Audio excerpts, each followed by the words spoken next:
അപ്പോൾ നമുക്ക് ചിക്കൻ കപ്പ ബിരിയാണി ഉണ്ടാക്കാൻ ആദ്യം ചിക്കൻ ഒന്ന് പൊരിച്ചെടുക്കാം. ബാക്കി ഇൻഗ്രീഡിയൻസൊക്കെ കുഞ്ഞിട്ട് റെഡിയാക്കി തരുന്നുണ്ട്.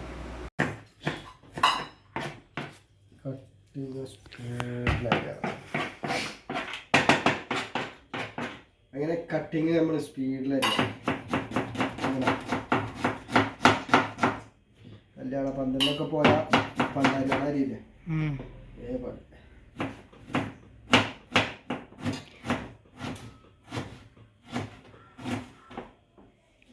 സെറ്റായി.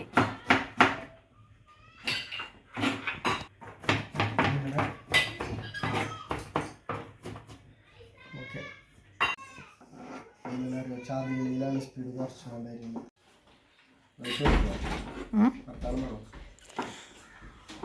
ആക്കും പോലെ അരിയണ എന്തിനറിയാം, ആ വെള്ളം ഒഴിച്ചില്ലേ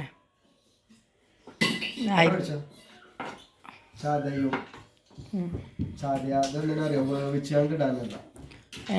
അങ്ങനെ പൂളൻ്റെ മുകളിലിട്ട് തിന്നാനോ? അപ്പൊ ഇത് ചതഞ്ഞു കഴിഞ്ഞാല് ഒരു രസം ഇതുണ്ടാവില്ല. ഇതിപ്പോൾ ഞങ്ങൾ ഉള്ളി വാട്ടി കോഴി പൊരിച്ചിട്ട് പൂള കുത്തി ഉടക്കേ.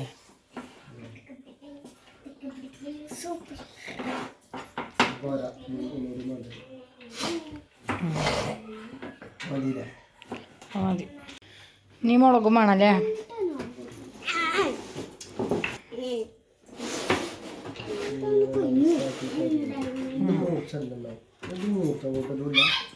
മൂർഷം കൂട്ടലുണ്ട്.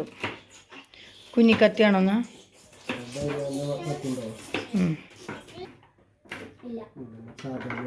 ചതയാണല്ലേ?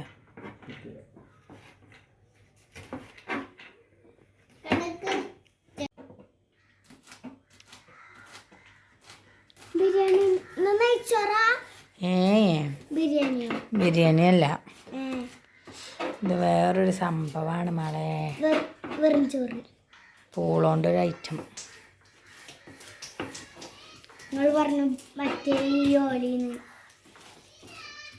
ആദ്യം നമുക്ക് കപ്പ ബിരിയാണിക്കുള്ള കപ്പ ആദ്യം വേവിച്ചെടുക്കാം. ഞങ്ങളവിടെ പൂളാന്നും പറയും, കപ്പ എന്നൊക്കെ പറയാം. അപ്പോൾ ഞങ്ങളവിടെ എന്ത് പറയൽ ചിലർ അവിടെ കൊള്ളി എന്നൊക്കെ പറയാം.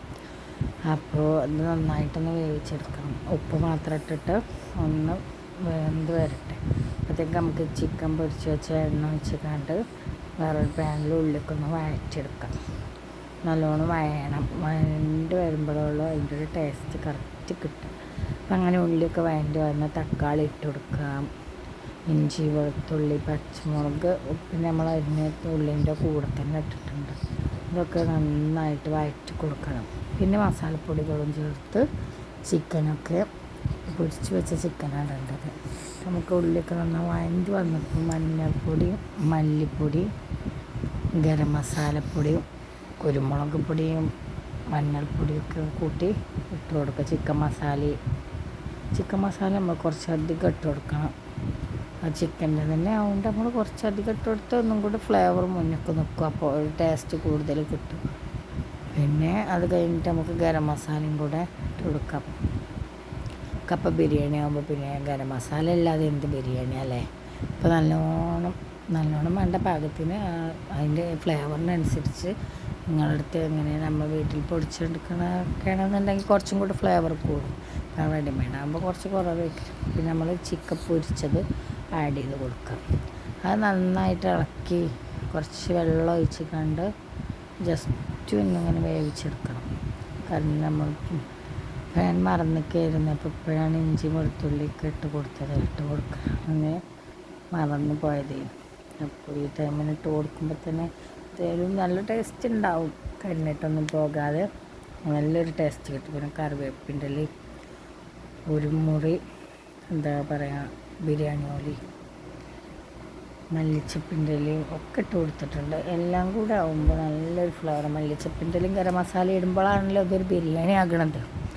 അല്ലാന്നുണ്ടെങ്കിൽ ബിരിയാണി ആണല്ലോ. പിന്നെ നമുക്ക് നല്ല വെന്ത പൂള ഇട്ട് മിക്സ് ചെയ്തെടുക്കാം.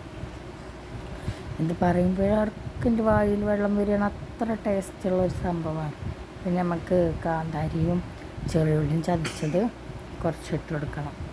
പിന്നെ ഫൈനലായിട്ട് ഇതിക്ക് തേങ്ങാപ്പാലൊക്കെ ഒഴിച്ച് കൊടുക്കുന്നുണ്ട്. അപ്പോൾ പിന്നെ നമുക്കൊരു പാൽക്കപ്പ ടേസ്റ്റിൽ അങ്ങനെ ഒരു ടേസ്റ്റ്, അടിപൊളി ടേസ്റ്റാണ്. എങ്ങനെ പറയാമെന്ന് എനിക്കറിയില്ല, അത്രയ്ക്ക് ടേസ്റ്റാണ്. എല്ലാവരും ഉണ്ടാക്കി നോക്കണം.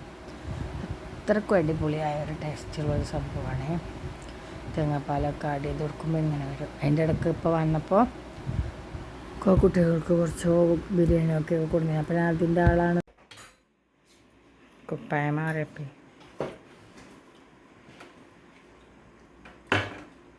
രസമുണ്ടോ? നിങ്ങൾ പറഞ്ഞു തന്നതല്ലേ.